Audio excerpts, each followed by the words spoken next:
Hello everyone, welcome to UGC NET Gyan computer science. कैसे हैं आप सब और आपकी प्रिपरेशन कैसी चली हुई है। आज की जो हमारी क्लास का डिस्कशन है वो है how to prepare for UGC NET exam 2020। तो अभी हमारे एग्ज़ाम के लिए जो है 1 मंथ और 10 डेज़ बचे हुए हैं। तो इन 1 मंथ और 10 डेज़ में हमें कैसे प्रिपेयर करना है, कैसे आप लोगों को अपने 1 बाय 1 सारे टॉपिक्स कवर करने हैं, आज हम उसके ऊपर कुछ इंपॉर्टेंट पॉइंट्स डिस्कस करेंगे। क्योंकि अभी कुछ टाइम पहले हमारी जो है नोटिफिकेशन में एग्ज़ाम की डेट एक्सटेंड हुई थी। तो जब भी हमारे किसी भी एग्ज़ाम की डेट एक्सटेंड होती है तो स्टूडेंट थोड़ा लेज़ी हो जाते हैं, और आप लोग भी हो गए होंगे आई थिंक। लेज़ीनेस को अपनी को दूर कीजिए और अपनी स्टडी को दोबारा से स्टार्ट कीजिए। अभी आपने अच्छे से रिलैक्स कर लिया होगा अपने स्टडी टाइम पे, तो अभी आपको स्टार्ट करना है दोबारा से। 1 मंथ है और 10 डेज़ हैं। इन 1 मंथ और 10 डेज़ में आपको कैसे प्रिपेयर करना है, क्या क्या प्रिपेयर करना है, आज हम वो डिस्कस करेंगे। तो चलिए स्टार्ट करते हैं। How to prepare for UGC NET exam 2020। तो अभी के एग्ज़ाम के लिए सबसे पहले आप लोगों को ये पता होना चाहिए कि आपने कौन कौन से टॉपिक्स स्टडी कर लिए हैं, कौन से आपके बचे हुए हैं।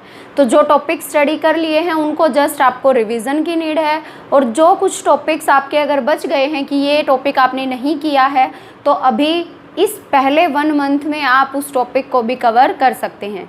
क्योंकि जो लास्ट के 10 डेज़ हैं ना, उनको तो सिर्फ आपको रिवीजन के लिए छोड़ देना है।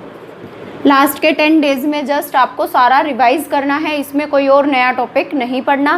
पहले के जो 30 डेज़ हैं, जो पूरा अक्टूबर का मंथ है, उस अक्टूबर के मंथ में आपको 1 बाय 1 सारे टॉपिक्स जो जो बचे हुए हैं या फिर पहले से कवर किए हुए हैं, एक बार सारा सिलेबस कवर करना है इन 30 डेज़ में।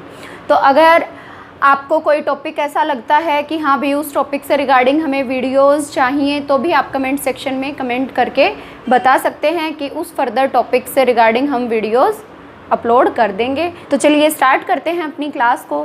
सबसे पहला पॉइंट आप लोगों को अपने सिलेबस के अंदर हाईलाइट करना है कि आपको कौन कौन से टॉपिक्स आपने स्टडी कर लिए हैं, कौन से आपके बचे हुए हैं।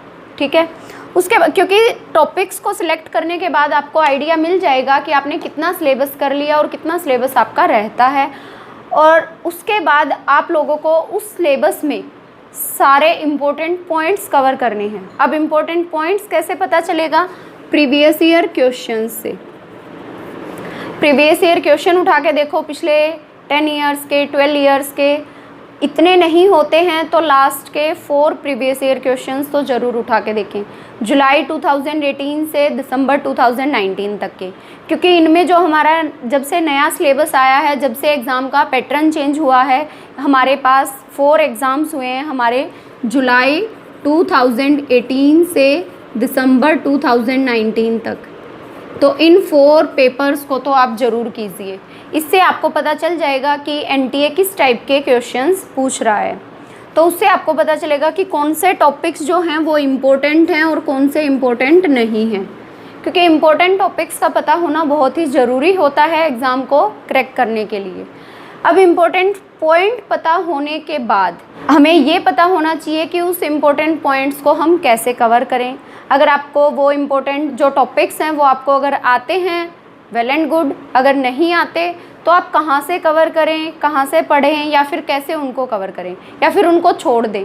तो उनको छोड़ना तो नहीं है। जो इम्पोर्टेंट टॉपिक्स हैं, उन इम्पोर्टेंट टॉपिक्स को अगर आपको वो टॉपिक इजी लगता है तो आप एक बार उसको ज़रूर कीजिए।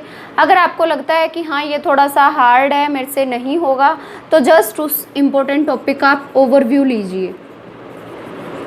ओवरव्यू के बाद आपको आइडिया मिल जाएगा कि अगर एग्ज़ाम में इस टाइप से क्वेश्चन आएगा तो मैं उसको कैसे सॉल्व करूं। आप उसमें एलिमिनेशन मेथड लगा के देख सकते हैं। क्योंकि कुछ क्वेश्चंस जो हैं वो डायरेक्ट किसी एंट्रेंस एग्ज़ाम के या फिर किसी प्रीवियस ईयर क्वेश्चंस के वहाँ से उठा के दे देते हैं।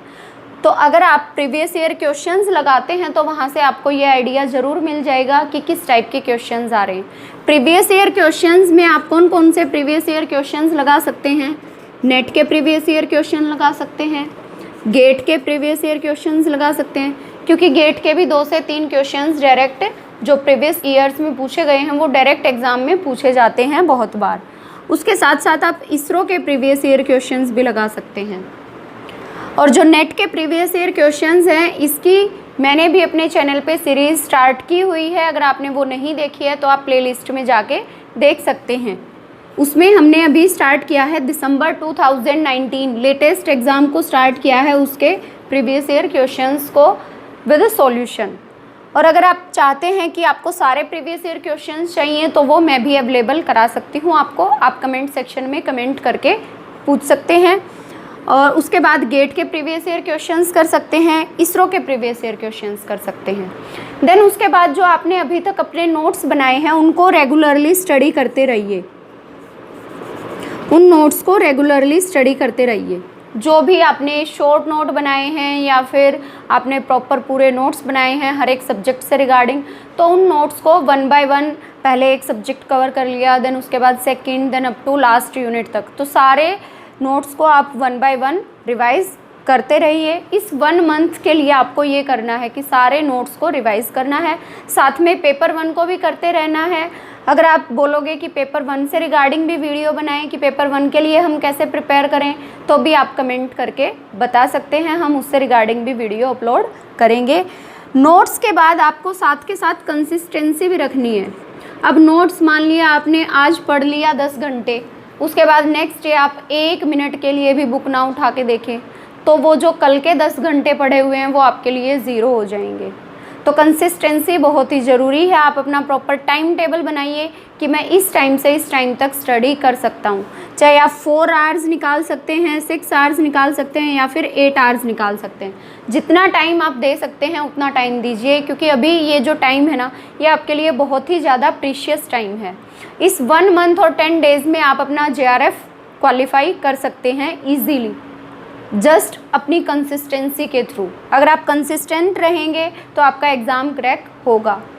देन उसके बाद क्या कर सकते हैं, साथ में शॉर्ट नोट्स को रिवाइज़ कर सकते हैं। शॉर्ट नोट्स मीन्स जो हमारे इम्पोर्टेंट पॉइंट होते हैं, हमारे नोट्स तो बहुत सारे हो जाते हैं, हर सब्जेक्ट से रिगार्डिंग एक एक नोटबुक भर जाती है हमारी, तो उसमें से जो इम्पोर्टेंट पॉइंट हैं, जो आपने हाईलाइट किए हुए हैं मार्कर से या फिर अलग से आपने कहीं पे नोट डाउन किए हुए हैं कि ये मेरे शॉर्ट नोट्स हैं, तो आप उनको भी बार बार रिवाइज़ कर सकते हैं, क्योंकि वो आपकी बहुत ज़्यादा हेल्प करेंगे। क्योंकि जो एग्ज़ाम है ना, एग्ज़ाम के अंदर डायरेक्ट जो इम्पोर्टेंट पॉइंट्स है वहाँ से क्वेश्चन आते हैं, और जितना हम इम्पोर्टेंट पॉइंट्स को बार बार रिवाइज़ करते हैं वो हमारे माइंड के अंदर ज़्यादा टाइम तक रहते हैं। तो इसलिए शॉर्ट नोट्स रिवाइज़ करना बहुत ही ज़रूरी है। अगर आपने शॉर्ट नोट्स नहीं बनाए हैं तो आप लास्ट मिनट रिवीज़न की प्लेलिस्ट में जाके वो सारी की सारी 18 to 20 वीडियोज़ हैं, आप उन्हें देख लो 1 बार 2 बार 3 बार। वो सारे शॉर्ट नोट्स मैंने अपनी नोटबुक के आपके साथ शेयर किए हैं, जो मैंने अपने एग्ज़ाम के टाइम पे स्टडी किए थे। मैंने जो अपने सेल्फ नोट्स बनाए थे उनमें से जो मेरे शॉर्ट नोट्स थे वो मैंने आपके साथ शेयर किए हुए हैं लास्ट मिनट रिवीजन के नाम से, तो आप वहाँ से भी स्टडी कर सकते हैं अगर आपने अपने शॉर्ट नोट्स नहीं बनाए हैं तो। आज की क्लास में हमने जो भी पॉइंट्स डिस्कस किए हैं वो आपके लिए बहुत ही ज़्यादा बेनिफिशियल होंगे, और एग्ज़ाम क्वालिफाई करने का जस्ट एक ही सॉल्यूशन है, पढ़ते रहिए पढ़ते रहिए पढ़ते रहिए। लास्ट मोमेंट तक जब तक हमारा एग्ज़ाम नहीं होता तब तक आप जस्ट अपना पढ़ते ही रहिए कंसिस्टेंसी के साथ, अपनी रेगुलरिटी को मत छोड़िए। जितना टाइम आप लगा सकते हैं उतना टाइम लगा दीजिए, क्योंकि बार बार हर बार 6 महीने लगाने से अच्छा है एक बार आप जी तोड़ के मेहनत कर लीजिए, आपका एग्ज़ाम ज़रूर क्वालिफाई होगा। और अगर आपको ये वीडियो पसंद आई है तो प्लीज़ वीडियो को लाइक कीजिए और अपने फ्रेंड्स के साथ शेयर कीजिए। So thank you so much, all the best.